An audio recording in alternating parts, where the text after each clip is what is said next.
jadi nggak percaya diri. Itu kan sebenarnya masalah mental. Tapi apakah semua masalah mental itu adalah gangguan mental? Ups, tunggu dulu. Aneh ya, di saat kita lagi stres, kita lagi punya masalah, kita justru perlu menolong orang. Aku aja lagi susah, kenapa harus mikirin orang gitu? Aku aja lagi stres, kenapa harus nolong orang?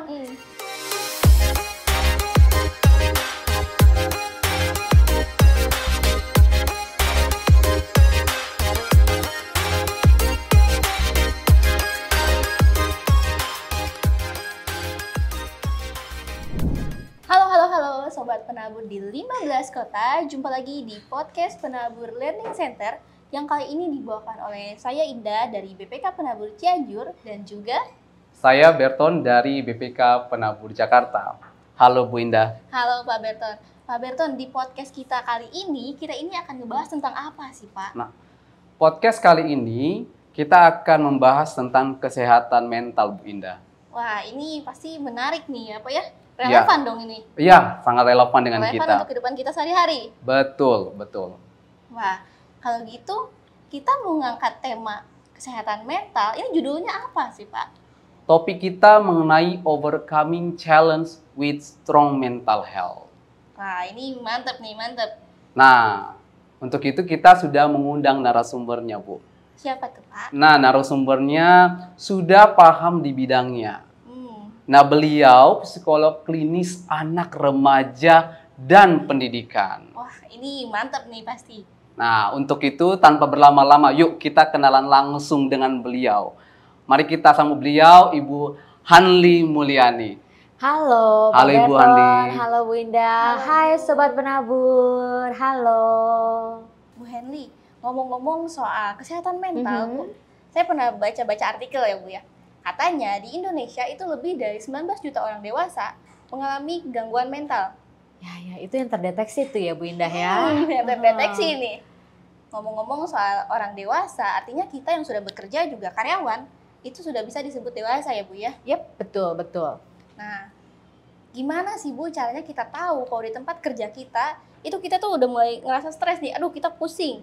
Gimana cara kita ngenalinnya sebelum jadi masalah yang lebih serius? Ya. Sebelum kita bahas mengenai cara mengenali kalau kita stres atau tidak atau belum, saya ingin menjelaskan dulu nih mengenai stres ya. Jadi sebenarnya stres itu bukan sesuatu yang selalu buruk. Karena ada stres yang baik yang membuat kita justru bertumbuh. Contoh nih misalnya, kan Bu Indah, Pak Berton bukan profesional host kan? Ketika diminta untuk menjadi host saat ini, stres nggak Bu Indah, Pak Berton? Oh ya, stres kan? Iya kan? Nah, tapi ketika Bu Indah dan Pak Berton stres nih, wah nanti aku harus menjadi host ya. Terus Bu Indah sama Pak Berton kan jadi latihan kan? Mempersiapkan diri kan? Dan membuat Bu Indah sama Pak Berton kan jadi bertumbuh, betul nggak? Mau tidak mau kita harus untuk belajar. Iya, jadi ini stres, ini salah satu contoh sederhana stres yang baik, namanya eustress. Nah, stres juga bisa menjadi stres yang buruk, namanya distress. Ketika apa sih stres menjadi buruk? Ketika satu, masalah yang kita hadapi stresnya itu, penyebab stres itu lebih besar dari kemampuan kita untuk mengatasinya. Ya, sehingga pada saat itu kita sebenarnya butuh family support system, butuh social support system. Lalu kemudian ketika kita tidak tahu gimana sih cara memanage dan mengelola stres kita, sehingga stres menjadi stres yang buruk, dan tanda-tandanya ketika stres itu sudah menjadi stres yang buruk adalah membuat kita jadi tidak produktif hidupnya. Kita jadi nggak bisa fokus menjalani kehidupan kita sehari-hari ya. Terus kok kayaknya jadi kayak punya masalah memori ya, kayak gampang lupa gitu kan. Terus emosinya juga jadi kayak apa ya, seringkali kita didatangi emosi-emosi yang negatif. Dan akhirnya kita juga jadi low energy fisik kita kena ya. Terus sama kita juga bisa terkena namanya psikosomatis. Jadi psikosomatis ini adalah sebenarnya yang sakit itu bukan fisik kita, tapi mental kita ya, yang disebabkan oleh stres tadi misalnya. Contoh ya, dan setiap orang bisa berbeda-beda nih ya Bu Indah, Pak Berton. Ada yang kalau misalnya contoh, aku harus public speaking nih misalnya, harus jadi MC besok. Waduh, tiba-tiba kita jadi punya masalah pencernaan ya kan, jadi Seperti mules sakit ke belakang perut ya, Bu, ya? terus, iya. Terus ada yang ketika menghadapi stres dia jadi kayak pusing, terus ininya sakit punggungnya, dicek ke dokter nggak ada apa-apa. Jadi ternyata sebenarnya mentalnya ya yang bermasalah, bukan fisiknya. Itu kita bilangnya psikosomatis. Jadi itu secara umum tanda-tanda stres ya, dan setiap orang bisa punya tanda-tanda stres yang berbeda-beda. Oh, I see. Oke. Nah, Bu, tadi kita berbicara tentang tanda-tanda kan ya. Itu tanda-tanda yang kita alami. Oh, kalau kita lagi tidak semangat bisa jadi salah satunya stres. Iya, kayak low energy Iya. gitu ya, tidak termotivasi, jadi nggak produktif ya. Nah, kalau sekarang ini kan kita tidak bisa pungkiri ya, Bu ya. Iya. Dunia sekarang itu perubahannya cepat.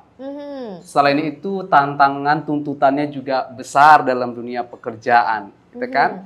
Nah, bagaimana kita, Bu, langkah-langkah ini yang harus guru dan karyawan BPK Penabur yang kita bisa lakukan supaya kita bisa menjaga keseimbangan mental health kita. Ini penting nih ya. Jadi saya mau mengenalkan di podcast ini adalah teknik atau metode membangun habit smilers ya. Smilers itu kan ada SMILERS. Nah, apa itu smilers? Jadi Sobat Penabur bisa menerapkan smilers, habit smilers dalam kehidupan sehari-hari untuk menjaga, memaintain kesehatan mentalnya sehari-hari. Oh, sebelumnya saya juga mau ngomongin mengenai masalah mental dan gangguan mental nih, Pak Berton dan Bu Indah. Gimana tuh, Bu? Jadi gini, karena sekarang banyak orang yang ketika dia punya masalah mental, dia jadi berpikir, oh aku gangguan mental ya.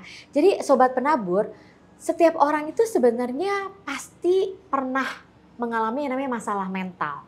Contoh, misalnya ketika kita menginginkan sesuatu dan kita sudah berusaha, tapi kita tidak mengalami keberhasilan, tapi justru kegagalan yang kita dapatkan, pada saat itu kita mengalami yang namanya masalah mental loh. Bisa Kita down ya, Bu, frustrasi, ya? iya, Frustasi itu. iya, sedih ya, terus jadi kayak Minder ya nanti. Iya betul, jadi nggak percaya diri. Itu kan sebenarnya masalah mental. Tapi apakah masalah mental, semua masalah mental itu adalah gangguan mental? Ups, tunggu dulu. Tidak ya. Nah, jadi manusia itu pasti dan wajar mengalami masalah mental. Tapi tidak semua masalah mental itu adalah gangguan mental. Jadi jangan sampai ketika kita punya masalah mental, kita mengalami stres, kita langsung ngerasa, wah aku terganggu nih mentalnya begitu. Enggak ya, seperti itu. Nah, balik ke smilers tadi ya. S-nya itu apa sih? S-nya itu adalah speak positively. Ya, saya mau menjelaskan dulu mengenai otak manusia nih, Sobat Penabur. Jadi ada yang namanya prefrontal cortex yang letaknya di sini, ada yang namanya emotional brain yang letaknya di sini. Ya, nah ketika kita misalnya, saya kasih contoh, speak negatively, misalnya, wah susah banget nih tugas yang dikasih ke aku yang baru ini, aku pasti nggak bisa deh, aku pasti gagal. Atasanku pasti nggak akan suka, orang-orang pasti nggak akan suka dengan hasil kerjaku nanti. Nah, ketika kita sudah speak negatively terhadap tugas yang baru diberikan kepada kita nih, tugas baru yang baru diberikan, itu memancing emosi positif atau negatif tuh, Pak Berton, Bu Indah? Negatif kan, ya. Dengan dengan sesederhana kita mengubah kebiasaan bicara kita menjadi speak positively. Contoh, saya ubah nih, menghadapi hal yang sama, saya bicaranya begini terhadap diri saya sendiri. Oke Hanli, ini sesuatu tugas yang baru memang. Dan bukan sesuatu yang mudah nih buat saya. Tapi saya cobalah, saya usahakan, saya belajar sana sini. Masa sih saya nggak akan pernah bisa. Nah, ketika saya bicara seperti itu, jadi create emosi apa tuh? Ada rasa ingin mencoba ya, Bu ya. Actionnya jadi pengen coba. Jadi lebih optimis, ya kan? Jadi lebih semangat. Nah, ini namanya bagaimana kita speak positively itu bisa mempengaruhi emosi kita, jadi create emosi positif dan actionnya pun jadi lebih positif ya. Jadi pertama S-nya itu adalah speak positively, bangun habit itu. Be aware ya, mindful terhadap apa yang kita sering katakan mengenai diri kita sendiri, orang lain, keadaan sekeliling kita ya. Lalu yang kedua M. M-nya itu adalah move dynamically. Bu Indah sama Pak Berton pasti sering dengar yang namanya mager kan? Banyak sekali buat saya juga kadang kan? mager gitu. Iya, Aduh, sekarang capek nih. aduh mager nih, capek nih, mager nih. Nah, hati-hati loh sobat penabur. Salah satu kebiasaan yang harus kita bangun adalah move dynamically ya. Karena motion itu create positive emotion ya. Jadi ketika kita mager, misalnya ya contoh, saya saat ini lagi ada di set emosi saya. Ya, saya lagi sedih, saya lagi frustrasi. Lalu saya setiap hari kalau duduknya begini ya. Nah, ketika sesimpel saya duduk begini ya, saya begini ya, saya jalan saya seret-seret. Itu dan saya malas bergerak, saya mengurung diri di kamar, denger lagu yang sedih-sedih ya, matiin lampu, tutup jendela. Ini yang kita lakukan ini justru membawa kita semakin dalam ke emosi sedih tadi, emosi positif ya. Jadi sometimes kita jangan menunggu datangnya mood yang enak untuk membuat kita bergerak. Justru kita perlu memaksakan diri kita bergerak dulu, mengubah fisiologis kita. Karena ketika kita memaksakan berjalan tegap ya, terus duduk yang tegap, mendongak ke atas, ini langsung akan mengubah fisiologis kita, memaksa kita untuk mengubah mood kita menjadi lebih positif. Nah, jadi yang kedua itu adalah move dynamically. Jadi musuhnya move dynamically adalah yang fenomenal sekarang adalah mager. Ya. Itu M. Lalu SME. I-nya itu immerse in an uplifting environment. Jadi Bu Indah, Pak Berton, sebenarnya manusia itu untuk mental health ya, kita tuh perlu terpapar dengan sinar matahari. Karena sinar matahari itu, blue light-nya dari sinar matahari membuat kita awake ya, semangat.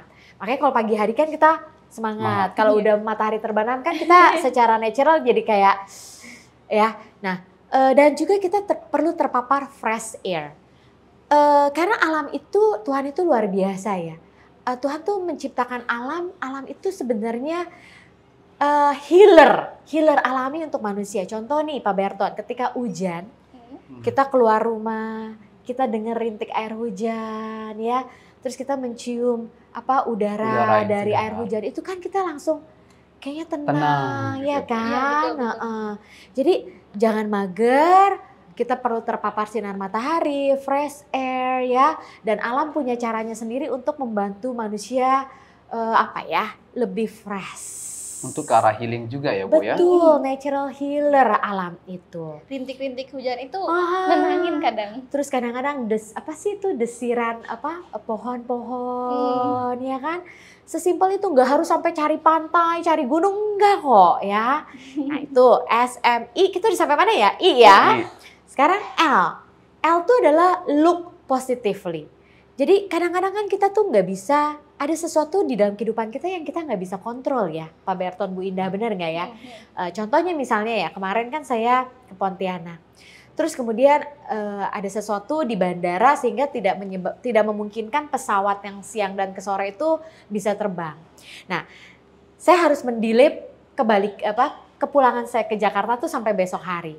Nah, kalau saya stuck dengan hal itu, nggak bisa pulang nih.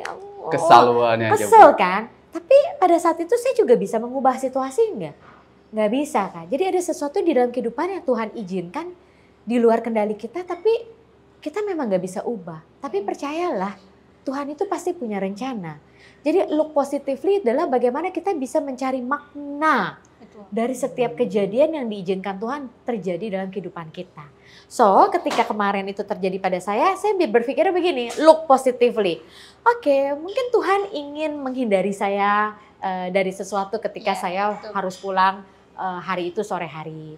Dan mungkin Tuhan ingin memberikan kesempatan saya untuk networking dengan kolega saya yang baru di Pontianak, untuk menikmati kuliner di Pontianak. Bisa ya, Bu, ya. Healing lagi Jadi look positifnya akhirnya saya jadi enjoy gitu. Kalau saya stuck, kenapa sih? Kan saya jadi kebawa emosi nanti ya Bu ya. Kan jadi negatif kan. Nah, jadi look positively. Jadi intinya adalah bagaimana kita bisa mencari makna dari setiap kejadian yang Tuhan izinkan hadir di dalam kehidupan kita. Karena sometimes terjadi sesuatu di luar kendali kita. Itu sampai mana kita? L. L. Sekarang tinggal ERS. Itu adalah eat nutritiously. Jadi Dr. Darren Morton, kalau saya nggak salah namanya, dia meneliti ternyata ada hubungan antara food dengan mood. Nah, jadi food create mood. Food seperti apa sih yang create positive mood? Food yang mengandung vegetables dan buah-buahan. Bukan berarti kita nggak boleh makan daging, bukan. Bukan berarti kita nggak boleh makan fast food, bukan. Tapi coba, apakah itu menjadi pola kita sehari-hari? Nah, coba Pak Berton, Bu Indah. Di zaman sekarang, orang semua mau instan, cepat, karena yang sibuk. fast food ya nanti makannya. Fast food, frozen food ya. Akhirnya food yang seperti itu sebenarnya create negative mood. Jadi yuk Sobat Penabur, beware, mindful terhadap apa yang kita makan nih ya. Perbanyak makanan yang mengandung sesuatu yang bisa create positive mood, yaitu buah-buahan, sayur-sayuran, ya, fresh food seperti itu. Lalu R itu adalah rest. Nah, Pak Berton, Bu Indah, tantangan zaman sekarang tuh apa sih untuk sehingga membuat orang tuh jadi kurang tidur? Terlalu banyak load kerjaan. Apalagi. Atau juga mungkin karena terlalu banyak pikiran kali ya Bu ya. Ya, dan apalagi. Kadang juga kalau dari teman-teman ya ngajakin ke sana, kita ikut dulu deh. Tapi padahal diri kita tuh butuh istirahat kadang. Ya. Tapi kita ikut dulu aja deh. Ya, sampai yang terakhir itu adalah screen time. Ya, akhirnya membuat kita scroll. Iya. Kalau udah scroll TikTok. Akhirnya nonton drakor. Akhirnya Lupa kita waktu. bukannya tidur, bukan istirahat, tapi kita jadi pakai otak kita, fisik kita lagi untuk melakukan sesuatu yang sebenarnya nggak urgent dan nggak important. Dan ketika kita kurang istirahat, kurang tidur, itu udah pasti emosi kita pasti akan terpengaruh. Pernah nggak kurang tidur? Pernah. Besoknya jadi kayak gimana? Bisa Dengar nih emosian, juga, Bu. pusing gitu Iya, ya. terus jadi sumbu pendek kan? Iya, gampang marah. Iya, susah fokus. Bener. Jadi rest penting untuk kita benar-benar tidur cukup, istirahat cukup. Ya, refreshing after stress itu important. Iya. Dan yang terakhir itu ini mungkin tidak terfikirkan ya, itu adalah serve others. Aneh ya, di saat kita lagi stres, kita lagi punya masalah, kita justru perlu menolong orang. Tapi unik loh Bu, ketika kita stres kok kita harus serve orang ya Bu ya. Kaitannya apa sih Bu? Karena gini, ketika misalnya kita membantu orang lain, itu ternyata kan orang jadi tersenyum sama kita kan. Terus orang mengucapkan terima kasih. Satu, kita jadi punya perasaan berharga. Jadi saat kita lagi tidak merasa berharga terhadap diri kita sendiri karena masalah-masalah kita, ketika kita bisa menolong orang hal-hal sederhana, membuat kita jadi merasa berharga, berarti. Dan ketika melihat orang tersenyum, kita jadi ikutan bahagia. Betul. Saya ingat Bu, saya pernah itu menolong orang dan itu bahagianya luar biasa karena bisa menolong mereka. Ya, jadi justru jangan, kan kadang-kadang kita suka gini ya, aku aja lagi susah, kenapa harus mikirin orang gitu? Aku aja lagi stres, kenapa harus nolong orang? Nah, ini luar biasanya justru serve others, kasih. Kalau di iman Kristiani kan kasih. Ya. Tanpa kita sadari ya Bu ya. Smilers. Berarti semuanya sebenarnya harus kita ya Bu yang mengontrol diri. Iya. Dari diri sendiri. Dari Iya. diri sendiri. Sebenarnya kita sudah tahu, tetapi kadangkala kita lebih ke arah menolak itu. Mikir lebih ke arah negatif ya. lebih ke arah menikmati ya enaknya aja lah. Padahal sebenarnya itu membuat kita semakin terpuruk dalam hal keadaan seperti itu. Ya, jadi karena podcast ini singkat ya, bangun kebiasaan smilers tadi dalam kehidupan sehari-hari. Oke Bu, tadi kita sudah membicarakan tentang ini langkah-langkah tadi. Nah, kalau bagaimana keadaan nih? Bukan terkadang kali ya, banyak orang ketika mencampurkan tuntutan pekerjaan dengan kehidupan pribadi, yang kadangkala itu membuat semakin semuanya nggak terfokus gitu dia. Nah, bagaimana ketika orang sudah mengalami hal tersebut, kita bagaimana sih Bu mengelola itu supaya tetap balance, yang mana ya kehidupan pribadi balance, juga pekerjaan juga nggak dilupakan, semuanya berjalan dengan lancar.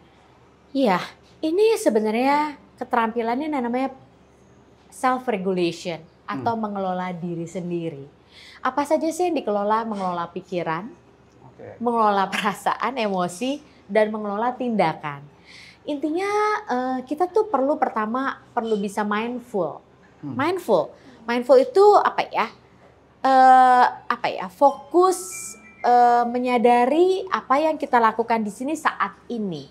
Contoh misalnya gini, seringkali begini ya, kita misalnya wanita bekerja dan juga berkeluarga. Betul. Kita nggak mindful dan kita nggak bisa mengelola pikiran, emosi, dan tindakan kita. Saat kita lagi ada di sekolah, lagi kerja, kita mikirin rumah. Betul. Ya kan? Apakah dengan kita mikirin masalah di rumah, mencampur adukan emosi kita di rumah, membantu kita? Nggak bisa kan? Kita juga nggak bisa melakukan sesuatu untuk yang masalah kita di rumah. Karena kan kita saat ini sedang di tempat kerja. Ya, betul. Nah, di tempat kerja mikirin rumah, sehingga akhirnya kita jadi nggak produktif, ya, nggak optimal di tempat kerja. Nanti ketika sudah sampai di rumah, kita jadi mikirin. Kebalikannya ya? Iya, aduh tadi tuh harusnya aku gini, tadi ini belum. Akhirnya, nah jadi di mana-mana kita tuh nggak mindful, kita nggak fokus, akhirnya kita jadi nggak produktif dan nggak optimal. Jadi kita perlu kemampuan untuk kayak apa ya? Mungkin kalau dalam kehidupan sehari-hari itu kita kayak punya apa ya? Racking kali ya, box gitu ya. Oke, sekarang ini saya lagi ada di kantor, saya mindful ya. Toh saya juga nggak bisa melakukan apa-apa terhadap masalah saya di rumah ya. Saya fokus ya. Nah, yang masalah rumah saya taruh dulu nih di box ini ya. Nanti kalau pas pulang kerja, nanti yang box masalah rumah dikeluarkan lagi, urusan sekolah masukin, besok dibuka lagi. Kira-kira begitu kali analoginya ya, yang sederhana ya. Jadi kita harus punya kemampuan mengelola pikiran, perasaan, dan akhirnya tindakan kita juga jadi terkelola. Mau nggak mau harus kita latih juga ya. Latih, kalau ini benar-benar harus dilatih. Mindful itu harus dilatih. Karena seringkali kita contoh gini ya, saya keselnya sama Bu Indah sama Pak Berton di tempat kerja. Tapi akhirnya yang kena marah-marah siapa? Anak saya di rumah. Ini kan nggak mindful gitu. Karena saya nggak bisa nggak ada salahnya ya Bu. Mereka nggak ada salah, mereka nggak tahu apa-apa. Sampai rumah. Iya. Akhirnya jadi create another problem kan, seperti itu. Wah, saya pribadi nih ya Bu ya, banyak sekali wawasan yang saya dapat nih mengenai Smilers, bagaimana cara mengelola. Nah ini sangat baik buat kita sobat penabur, yang pastinya bukan hanya sebagai pendengar ya Bu ya. Harapannya kita juga melakukan yang sudah kita dapatkan. Karena kalau kita tidak melakukannya, useless. Ya, tahu tapi tidak dilakukan. Ya. Tapi mau mengharapkan perubahan. Iya, kita pengen berubah ya Bu Indah, Bu Handik, tapi kadang-kala kita sendiri yang nggak mau berubah. Gitu dia. Situasi yang mengizinkan kita, ya kalau kita mau berubah, ya lakukan segera dengan apa yang sudah kita tahu. Bu Hanli, terima kasih Bu buat penjelasan hari ini. Karena kita banyak dapat wawasan Bu. Dah bukan hanya sekedar langkah-langkah yang harus kita lakukan, kita tahu bagaimana cara mengelola. Yang paling penting nih sobat penabur, kita bukan hanya sebagai pendengar, tapi jangan lupa melakukannya. Karena kalau kita hanya mendengarkan saja, tetapi kita tidak mau melakukannya, ya useless ya Bu ya. Semoga ini bermanfaat buat sobat penabur. Dan kita mari bersama-sama melakukannya dan terbaik buat kita untuk menjadi lebih baik lagi. Nah, sobat penabur di 15 kota, jangan lupa untuk selalu saksikan terus podcast kami yang akan tayang di channel YouTube, Spotify, dan Noise. Dan jangan lupa follow, subscribe, dan nyalakan loncengnya. Betul. Saya Indah. Saya Berton. Dan narasumber kita, Saya Handi Mulyani. kami pamit undur diri dan see See you.